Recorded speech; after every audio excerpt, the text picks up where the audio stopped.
This is a book club where you don't actually have to read the book. Sign me up. At the Bible Book Club, we read it to you. And this book can change your life. So can we be the first to say, Welcome to the club. Laws, and more laws. Yes, for you lawyers out there who are Bible Book Club listeners, you probably really enjoyed last episode. But Very this detailed. episode, we are moving past the laws. No more law school for you, at least for today. We did, though, study the Book of the Covenant, which had laws about social justice, mercy, worship, the Sabbath. Some of these were kind of weird laws. But they were God's instructions on how Israel would live as a nation, and God is calling these people to a higher standard of love and obedience. And the specifics of these laws we read, they may have changed a little bit, but the nature and the purpose behind the laws has not changed. And that is love God, love people. Mm-hmm. And all the laws and the whole entire Bible really is wrapped up in that idea. Today, in the New Testament, exactly. Yeah. So we also took a look at the 3 annual festivals that the Israelites were commanded to celebrate, and they do still celebrate these today, right, Correct. Susan? Yes. So it is the Festival of Unleavened Bread, the Festival of Harvest or First Fruits, and the Festival of Ingathering. So today we move to chapter 23 and 24, and we're going to cover 2 different topics today.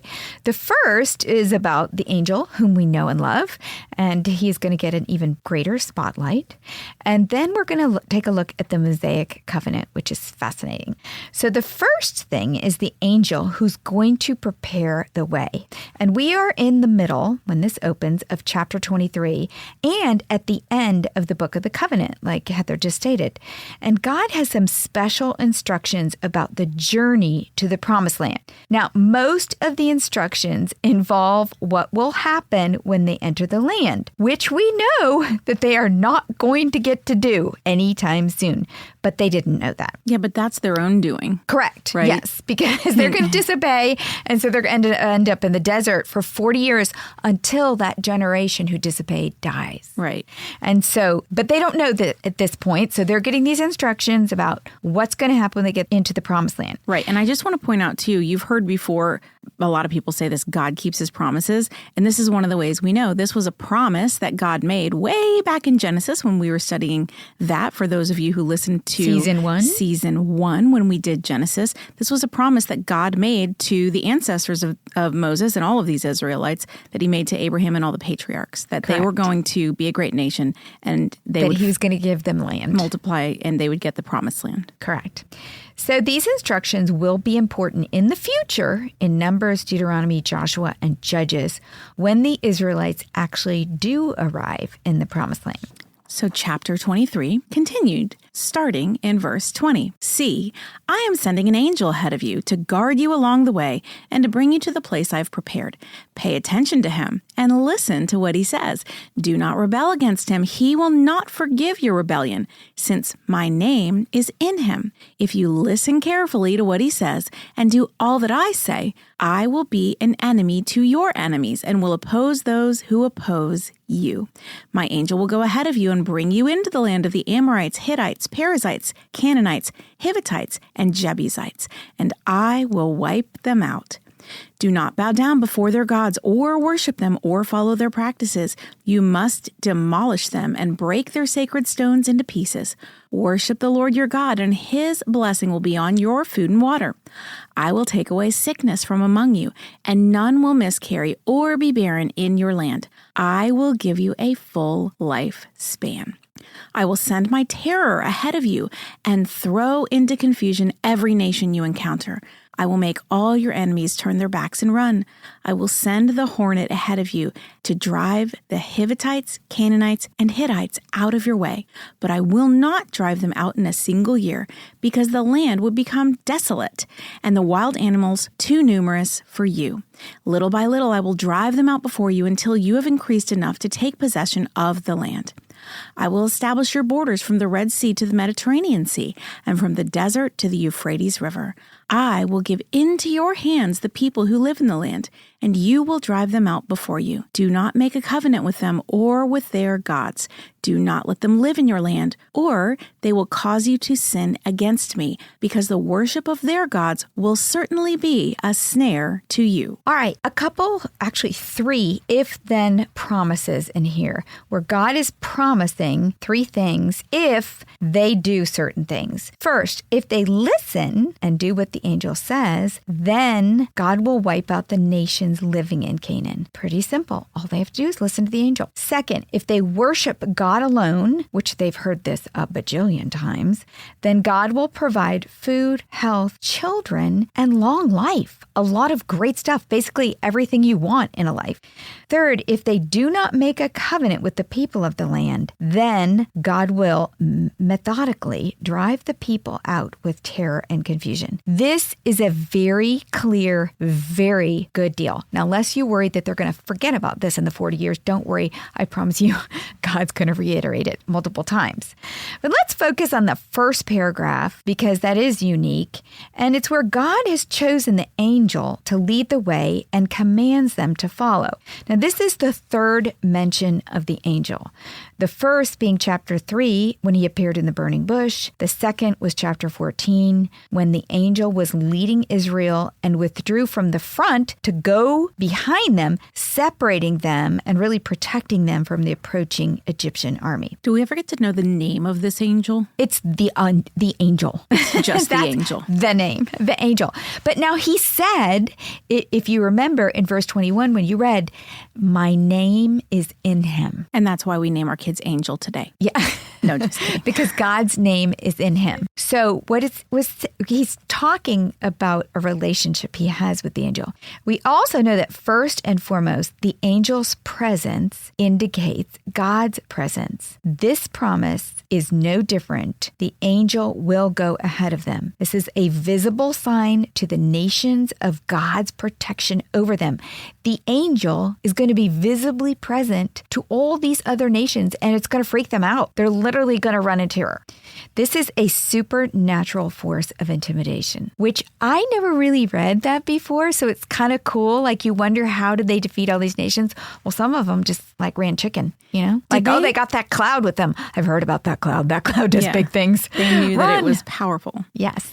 In the commentaries that you read, Susan, did they make any metaphors or parallels between this angel and Jesus? Because it's like God sent Jesus, and Jesus was, we know, God, but not like an angel. But if they listened to him, which they didn't, then they would have eternal life. You are so good at getting ahead of me, but that is a great point. I'm going to transition there. It is like that. It's a little nuanced because Jesus is so much more than just the angel. Right. He's really much more. So it's going to grow. Okay, so listen to this. We also know that the angel and the cloud have a close connection. Just as they work together in protecting the Israelites from Egypt, the cloud and the angel will go before them in leading them into and protecting them in the promised land. So again, remember, they follow the cloud, and the angel and the cloud are closely tied together. We saw that in Exodus 14, and we know that the name of God is in the cloud. And don't you think it's cool that angels in the Bible can take so many different forms? Exactly. We've seen the angels take the form of men before. Yes. And now we have a cloud. With Abraham outside the tent. Yes. And now we have a cloud. Both the cloud and the angel are a tangible manifestation of God. Lastly, we now know that the Israelites are told to obey the angel. This is new. But how does this transpire? Does the angel speak? This we do not know. That's all it says, is you are to obey the angel. Now, God is clearly intent on going before his people on this journey and providing for them. And that is a beautiful picture of what he does for us. He is going to protect them, direct them, and connect with them. The cloud and the angel are not the only manifestations of God to the Israelites. Soon there will be a third manifestation of God's presence, the ark, where God will meet his people and go before them again. The point is, God wants a relationship with Israel. Will they see that in the angel, in the cloud, in the ark? How does God connect, protect, and direct us? For that answer, we must look to the New Testament. John 14 14:6 says this, Jesus answered, I am the way and the truth and the life. No one comes to the Father except through me. Jesus is our connection to God. Through him, our sin is forgiven. Like the angel, he stands between us and sin. Jesus is also the Word who directs and protects us through his word in this book. Now, John 16:13 says this, but when he, the Spirit of truth, comes, he will guide you into all the truth. He will not speak on his own. He will speak only what he hears, and he will tell you what is yet to come. The Holy Spirit also directs and protects us by guiding us in all truth. We have a cloud of sorts in the Holy Spirit, just in a different form, to lead the way. But like the Israelites, we must follow the one who leads the way. That is our choice, just as they had to choose to listen to the cloud and obey him and follow him. So as we journey through life, Jesus and the Holy Spirit go before us, providing a way to the true promised land, spoken of at the end of this book and of Bible Book Club in Revelations. We don't know how long that's going to take. We don't know. It's going to be like maybe 20 years, but we'll eventually read you Revelation. Exactly. That is the end of the Book of the Covenant. It ends with this instruction about the angel and of the civil laws, or how Israel should live as a nation. Remember, we had the 10 Commandments, how they should live with God. Now we have the civil laws, how they should live as a nation. So chapter 24 starts with the Mosaic Covenant. Now we've covered this in season 1 and Genesis. Exactly. There are 5 covenants in the entire Bible. There are 4 of those covenants in the Old Testament. All of the Old Testament covenants promise a partnership between God and people. God makes promises and asks people to fulfill certain commitments.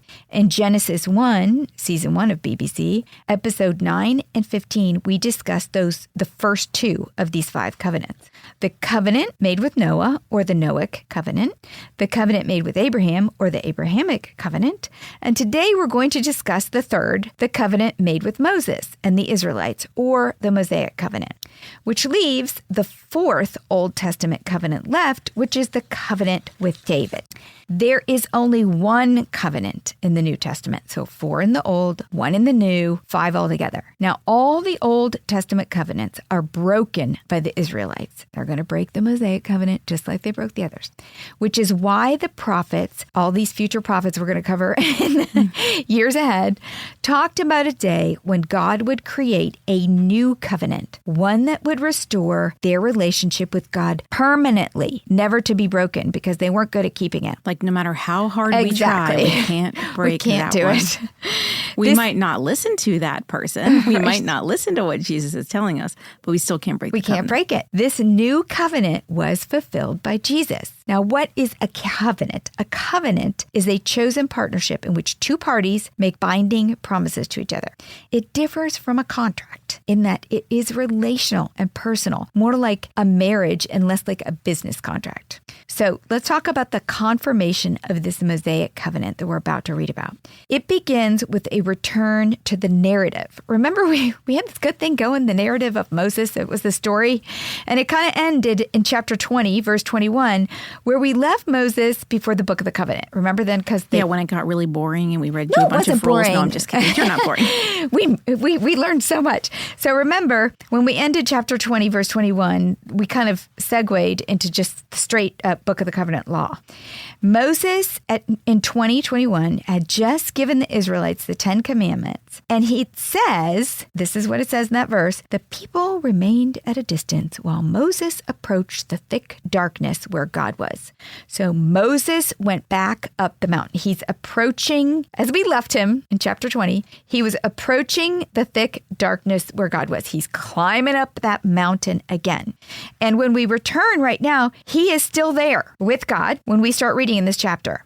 The text does not say what they are discussing the whole time he is up there, but it is thought by the commentaries that he was receiving this book of the covenant that he then inserted as like hard cold fact, no narrative, and we just read. Because when we open in chapter 24, and when Moses next speaks to the people, he is going to explain the laws in the book of the covenant to the Israelites and ask for their agreement to it as a part of this Mosaic Covenant confirmation. So we're opening in chapter 24. He's up on the mountain. We're assuming he just scribbled down the whole book of the covenant thing, and he's going to come down and kind of explain that to the people, and he's going to cut this deal with them. Yeah, so that vision that you have of Moses as a really old, decrepit man, he's really not. He's got to be very, very, very athletic to be able to climb up and down this mountain. Supernaturally fit. Yes. He's been doing the Stairmaster every day. Okay, chapter 24. Then the Lord said to Moses, "Come up to the Lord, you and Aaron, Nadab and Abihu, and 70 of the elders of Israel." So he's up there, and God is telling him, go down and tell the people this stuff and come back up with these guys. Yeah, because before he had told them, you can't even come close to the mountain or you will die. Correct. So this is a departure from that. Correct. You are to worship at a distance, but Moses alone is to approach the Lord. The others must not come near, and the people may not come up with him. So just so you know, Nadab and Abihu are Aaron's oldest sons. So now Moses goes down the mountain and he tells the Israelites about the book of the covenant, which we just read in the last 2 episodes and covered. Verse 3, when Moses went and told the people all the Lord's words and laws, they responded with one voice, "Everything the Lord has said, we will do." Moses then wrote down everything the Lord had said. Okay, so just like, we got a deal now. Now that Moses has the Israelites' agreement to do what the Lord commanded, the terms for both parties have been established. So Moses proceeds with the duty of leading the Israelites in confirming the covenant in a ceremony that included worship, sacrifice, and consecration. Yeah, and I just want to say Moses is giving us a great example of leadership here, because you go and you gain agreement and then you move forward with the plan. So he's very collaborative. Yeah, either that or he just invented leadership, that principle. All right, continuing on in verse 4. He got up early the next morning and built an altar at the foot of the mountain and set up 12 stone pillars representing the 12 tribes of Israel. Then he sent young Israelite men, and they offered burnt offerings and sacrificed young bulls as fellowship offerings to the Lord. Moses took half of the blood and put it in bowls, and the other half he splashed against the altar. Then he took the book of the covenant and read it to the people. They responded, "We will do everything the Lord has said. We will obey." Moses then took the blood, sprinkled it on the people, and said, "This is the blood of the covenant that the Lord has made with you in accordance of all these words." All right, I'm going to confess right now. In the past, when I have read about, sacrifices, offerings, blah, blah, blah, blah, I kind of skim over it because I just thought it's something they did then, we don't do now. What I have loved in digging into these lessons is learning the symbolism and how it carries forward. You know how we talked last week about God just keeps mixing things in, and it all works together, creating that great future bake from this recipe of stuff he keeps adding in.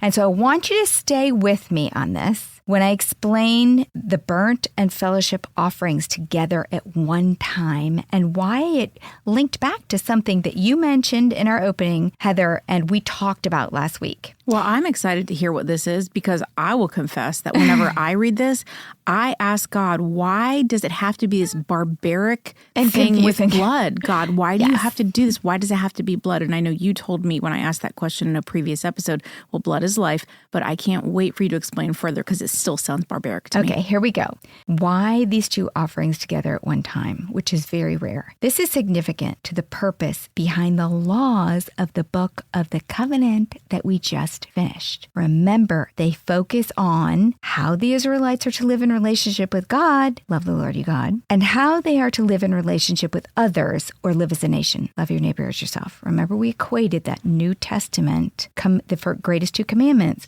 with what he was teaching them as he set them up as a nation. You got to love me, you got to love each other, because you're going to be a nation different from all other. Did that just rhyme? I'm a poet. Okay, This is a fitting ceremony to confirm the covenant because of the nature of both of these offerings. The use of blood in the burnt and fellowship offering parallel the focus of the book of the covenant. Moses takes 1/2 of the blood and sprinkled it on the altar. The other he sprinkled on the people. So the half he sprinkled on the altar was to atone for their sins so they could be in relationship with God. The half he sprinkled on the people was to purify or sanctify them as a nation, a body of people together. You get what I'm saying? He's saying, I want you to love God, so here's the burnt offering on the altar so that you can have a relationship with me. I want you to love others, so I'm going to sanctify you as a nation so you can love each other. And did they understand that? Because they only had like one outfit back then, right? So they would have to all be all stained up with blood. Again, he had just gone over the book of the covenant and read it to them. And so they got it. They understood why. They got it. We're going to have this vertical relationship with God and parallel relationship with each other. And we're going to come together as a nation, and God is going to use us to bring forth this seed that's going to save the world. So it was more for him like a symbolism of helping them understand how they're supposed to live in community. The blood of the covenant was a symbol that we are going to get to in the New Testament. So hold on. Now listen. Here was the sequence of the Mosaic Covenant that you just read. Moses sprinkles the altar, atoning for sin, and they read the book of the covenant. The people respond in agreement, and then Moses sprinkles the people with the blood. And he says this is the blood of the covenant that the Lord has made with you in accordance with all these words, the words he just read. Now, that is why the Mosaic Covenant is also called the blood of the covenant. However, just as blood had to be shed to dedicate the old Mosaic Covenant, blood will have to be shed to consecrate the new covenant. The blood of the covenant also exists in the New Testament. The term blood of the covenant should be familiar to you because it is used by Jesus at the Last Supper and by his disciples.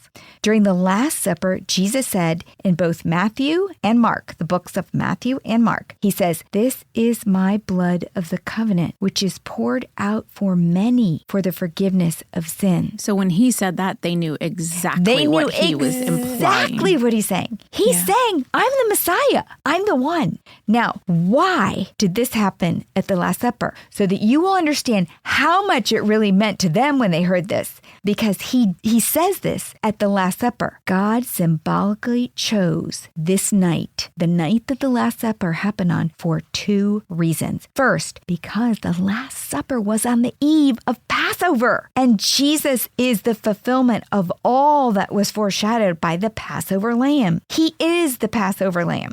The blood of the Lamb that redeemed the Israelites foreshadows the blood of Christ, the blood of the new covenant that saves those who place their faith in him. You see how he's weaving it all together? It's so crazy. So cool. Second, because the Last Supper was the eve of the prophesied new covenant act of redemption, which is what it is, the act of redemption was described by the prophets. So the prophets talked about this throughout the Old Testament. There's going to be this new act of redemption that is bigger than the act of redemption of bringing out the Israelites. And they all knew it because they all studied what the prophets had said. And so they saw these visions of this new Exodus. Our exodus from the bondage of sin, not from the bondage of slavery, right? The bondage of sin. But until after Jesus' death, they didn't understand that. They were expecting that there was going to be an actual exodus like what that had been experienced with their ancestors. Correct. Yeah. And just as the first exodus from Egypt was preceded by the institution of the Passover meal and followed by the blood of the covenant. So remember that first exodus, before it happened, you had Passover. After it happened, you had this blood of the covenant ceremony. The new Exodus, the one that we are a part of, was preceded by the institution of the Lord's Supper and followed by the sprinkling of Christ's blood on the heart of every believer. If you've ever read in Hebrews 10 and 1 Peter, it says our hearts are sprinkled. He's referring back to this blood covenant. He's using for the Israelites the exact same imagery of Moses sprinkling the blood on the people. Jesus' blood is sprinkled on our hearts and they are transformed. And just as Moses was the one to lead Israel in the Exodus, Jesus provided the way for the new Exodus. We follow him. The Last Supper on the eve of the Passover, the eve of the first Exodus from Egypt, marked a new time of redemption for the world, not just Israel. Bible bender, mic drop. And this is why you cannot study the New Testament without understanding the Old Testament. And this is why all these things in the Old Testament are still in the Bible, because they're so important for understanding the bigger picture of God's story. Okay, so back to our story. With the Mosaic Covenant ceremony ratified, the approved party mentioned in the beginning of this episode, Aaron, Nadab, Abihu, and 70 of the elders of Israel, get to leave the base camp and advance because they've been invited to the second level of the mountain for a heavenly theophany. Now, we have discussed in other episodes theophanies a lot. We did it in season 1 and season 2. Now in season 2, we've talked about these. Well, I don't know what a theophany is, but it sounds like a big old party to me. No, you have to know by now. We've talked about it. A theophany is a visible appearance of God. That's all. Well, that's a party. It can be. It can be a party. It's going to be a party today. Throughout the Old Testament, God portrays his presence to his people in various ways. A cloud, a burning bush. There's been so many. An angel, like you said. But Jesus Christ serves as the climactic theophany in history. He is God become man. Now, this theophany gets lots of commentary because it is understood throughout the Old Testament that to see God is to die. His image is just that powerful. Yet here in these verses, it says that they saw the God of Israel. Verse 9. Moses and Aaron, Nadab and Abihu, and the 70 elders of Israel went up and saw the God of Israel. Under his feet was something like a pavement made of lapis lazuli, as bright blue as the sky. But God did not raise his hand against these leaders of the Israelites. They saw God, and they ate and drank. See, I told you it was going to be a party. It's a party. It's a party.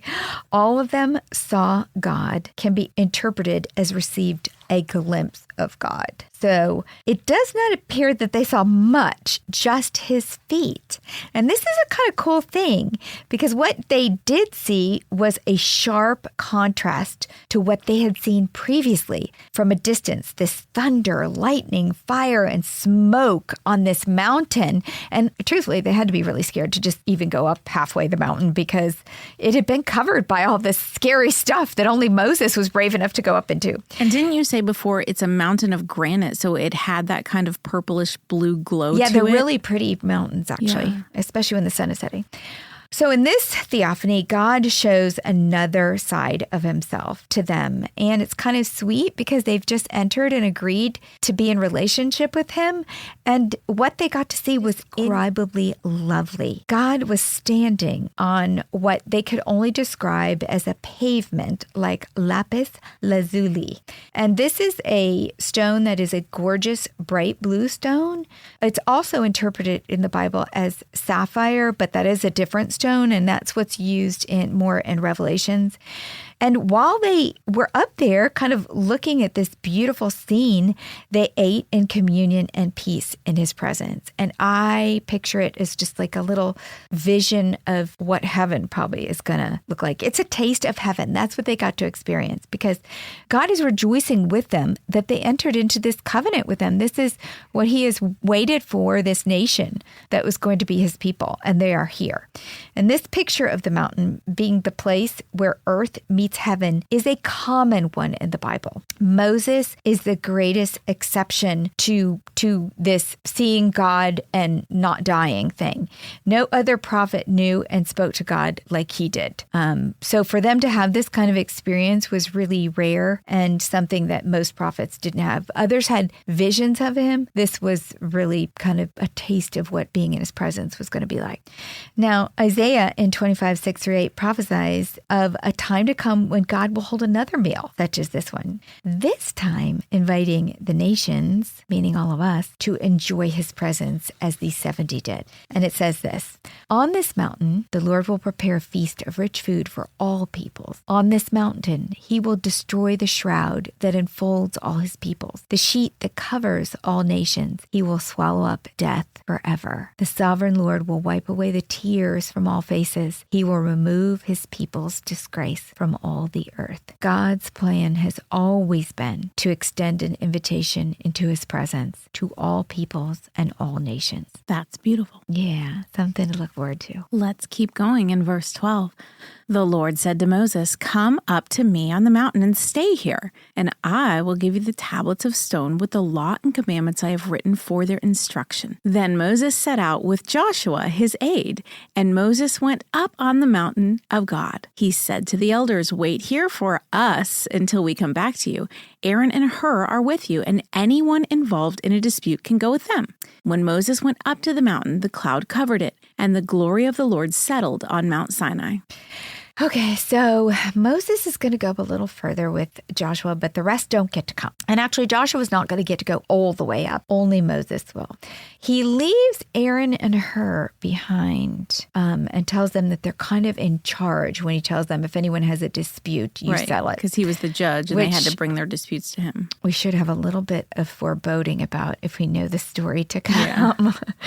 But anyway, the clouds settling, signifying God's presence on the mountain, foreshadows the settling of the cloud and God's presence over the tabernacle. So just kind of jump in space with me a little, because what's happening on the mountain is going to happen next week somewhere else, when God's presence to the people needs to become mobile. The tabernacle would be God's way of making his presence mobile for Israel's journey into the wilderness. So we're going to make a little leap next week. And I want to kind of foreshadow that for you. As you see the mountain and you see Moses up there and the cloud settling on it, we're going to have a new way to experience God's presence next week. Well, and I guess it's a good thing they made it mobile because, as you said in the beginning, they're going to end up in that wilderness for a lot longer than they planned. So it would have been a terrible thing to be there without God. And without giving too much away, where is that present now, today? Well, super mobile. Can I give them a spoiler? Super mobile.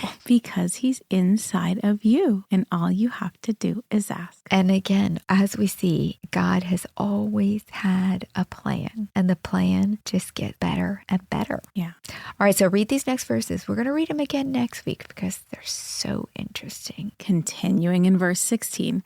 For 6 days the cloud covered the mountain, and on the seventh day the Lord called to Moses from within the cloud. To the Israelites, the glory of the Lord looked like a consuming fire on top of the mountain. Then Moses entered the cloud as he went up the mountain, and he stayed on the mountain 40 days and 40 nights. Where he will receive the instructions for building the tabernacle on the seventh day. 6 days and then the seventh. God rested. What does this allusion to creation mean for the next chapter? Stay tuned.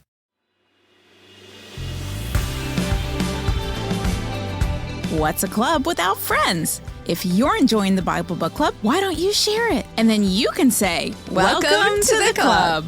New episodes drop every Monday, and get all episodes now on Amazon Music. As always, head over to susanme.com/Bible Book Club for show notes from today's episode. Bible Book Club is hosted by Susan Merrill and Heather Rubio. Edited by Buck Buchanan. Produced by Haley Mawat.